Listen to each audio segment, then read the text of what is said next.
bukan orator. Bapak tadi mengatakan saya orator, saya bukan orator. Saya memegang mic ini untuk apa tadi? Karena saya melihat teman-teman saya sudah terhimpit karena kekacauan tadi. Saya ingin mereka kembali ke sini. Bukan karena saya takut, bukan karena saya nurut pada Anda, tapi karena bagi saya teman-teman saya lebih berharga. Karena saya tahu bagi Anda nyawa teman-teman saya ini tidak ada artinya. Saya mengambil mic untuk menyuruh mereka kembali karena saya lebih sayang pada mereka dibanding untuk melawan Anda semua. Saya tidak ingin mereka kenapa-napa, saya ingin mereka ke sini.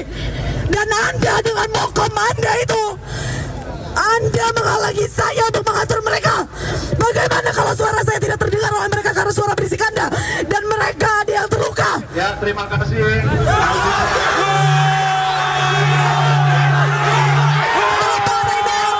Bapak Reinhold dan Bapak Kepolisian semua, saya ingin memberi kalian nasihat. Diam dulu dia, polisi diam. Teman-teman mahasiswa diam dulu. Teman-teman mahasiswa diam dulu. Teman-teman mahasiswa. Teman-teman mahasiswa diam dulu. Polisi diam. Sebentar, teman-teman mahasiswa diam dulu. Saya tidak ingin ada kericuhan. Dan ketika polisi menggunakan mokomnya, kita harus diam. Kenapa? Karena kita harus mencontohkan pada mereka bagaimana menghargai orang lain. Dan yang kedua, selain mencontohkan pada mereka, kita ingin mendengar bagaimana kemampuan mereka untuk berorasi. Pemirsa, aksi mahasiswa di Jalan Jenderal Sudirman, Jakarta diwarnai saling dorong dengan polisi. Insiden itu terjadi di jalur Transjakarta.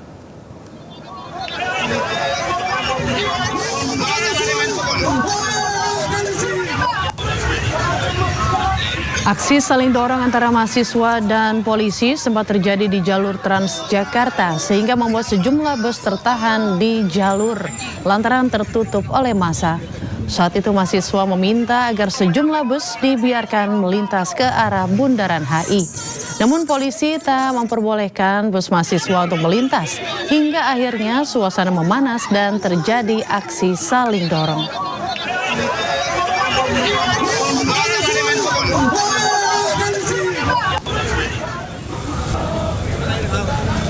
Mahasiswa yang hendak bergerak menuju Bundaran HI juga sempat tertahan lantaran adanya blokade yang dibentuk barisan Polwan di kawasan Dukuh Atas. Para mahasiswa kemudian menggelar orasi dari atas mobil komando. Mereka menyampaikan tuntutan secara bergantian di hadapan barisan aparat yang berjaga.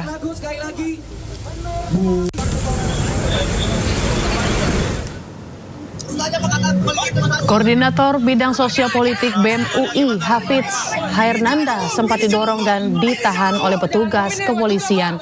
Dalam video yang beredar, terdengar petugas kepolisian meminta aksi demo tak ganggu lalu lintas di jalanan umum.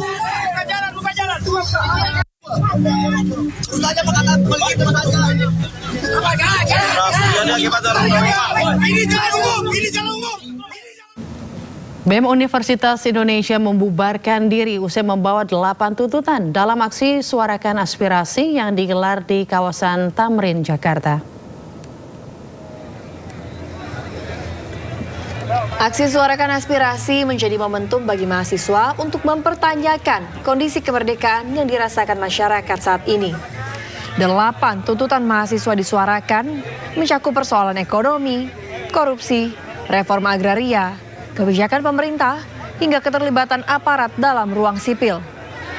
Selain itu, aspirasi mahasiswa ini menyoroti sejumlah persoalan yang dinilai belum terwujudnya kedaulatan rakyat dan minimnya lapangan kerja, serta akses pendidikan juga kesehatan gratis yang dinilai belum merata.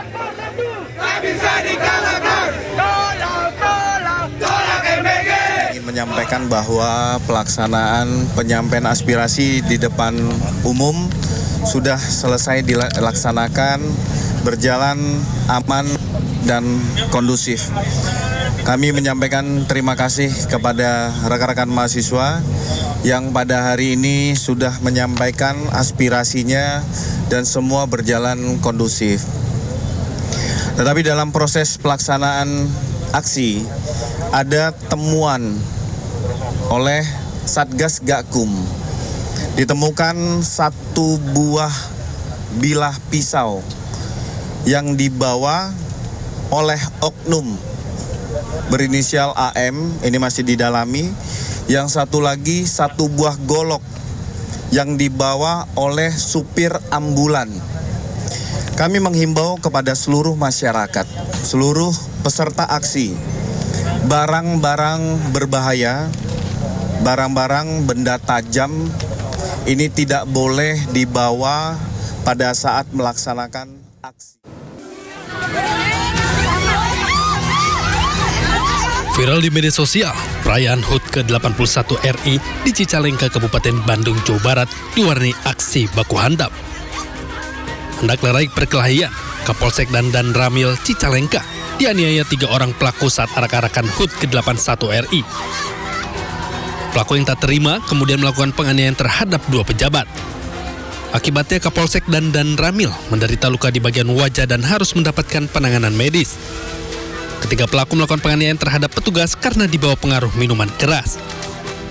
Berselang 6 jam, ketiga pelaku berhasil ditangkap Satuan Reserse Kriminal Polresta Bandung.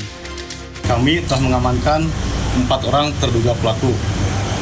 Saat ini hasil pemeriksaan penyidik dan telah kami tetapkan terhadap pelaku, 3 telah kami tetapkan sebagai tersangka. Akibat perbuatannya, ketiga pelaku terancam 5 tahun penjara. Dari Kabupaten Bandung, Jawa Barat, Yohan Pangestu, iNews melaporkan.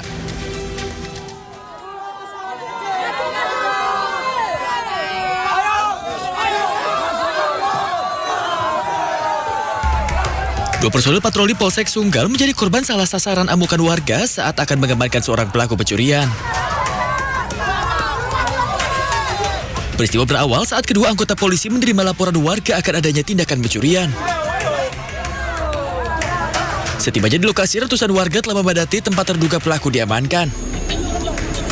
Petugas kemudian berkoordinasi dengan kepala dusun setempat untuk mengevakuasi pria tersebut ke Mapolsek Sunggal. Namun saat akan dibawa menuju mobil patroli, massa yang sudah geram langsung menghakimi terduga pelaku. 2 personel polisi yang berada di lokasi turut menjadi korban penganiayaan warga karena mencoba melindungi pelaku. Ketegangan sempat terjadi sebelum akhirnya situasi dapat dikendalikan. Usai bernegosiasi, terduga pelaku yang mengalami luka-luka berhasil dievakuasi ke kepungan massa. Kami langsung ke TKP. Pada saat TKP, kami berupaya memboyong pelaku, namun karena warga sekitar yang sudah geram dengan kelakuannya sempat menghakimin pelaku. Namun kami upaya untuk mengamankan pelaku dari amuk warga, sehingga kami pun menjadi sasaran dari amuk warga. Pasca kejadian, terduga pelaku pencurian kini sudah dibawa ke Mapolsek Sunggal dan diserahkan ke unit reskrim untuk menjalani proses hukum lebih lanjut. Dari Deli Serdang, Sumatera Utara, Ahmad Ridwan Nasution, iNews melaporkan.